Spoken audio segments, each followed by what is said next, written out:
4 علم ضرور حاصل کرنے چاہئیں۔ حاتم طائی نے کہا تھا، میں نے 4 علم اختیار کیے اور دنیا کے تمام عالموں سے چھوٹ گیا۔ کسی نے پوچھا، وہ 4 علم کون کون سے ہیں؟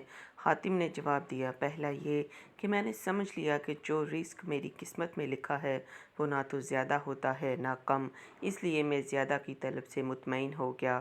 دوسرا یہ کہ اللہ کا جو حق مجھ پر ہے وہ میرے سوا کوئی دوسرا ادا نہیں کر سکتا، اس لیے میں اس میں مشغول ہو گیا۔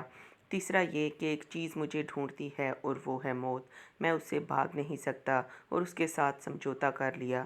چوتھا یہ کہ میرا اللہ ایک ہے جو مجھ سے باخبر رہتا ہے، میں نے اس سے شرم رکھی اور برے کاموں سے ہاتھ اٹھا لیا۔ یہ 4 علم زندگی کے لیے اصول اور ایسی مشعل راہ ہیں کہ جس نے انہیں اپنا لیا، زندگی اس کے لیے اتنی آسان اور مطمئن ہو گئی کہ شاید دنیا میں کسی اور کی نہ ہو۔ ہم دنیا بھر کے اعلیٰ اداروں سے تعلیم حاصل کر لیں، مگر جب ہم ان اصولوں کو سمجھ لیں گے اور انہیں اپنا اوڑھنا بچھونا بنا لیں تو اس علم کی برابری دنیا کی کوئی تعلیم نہیں کر سکتی۔ اس علم میں نہ صرف دنیا کی کامیابی اور سکون ہے بلکہ آخرت کی نجات بھی پوشیدہ ہے۔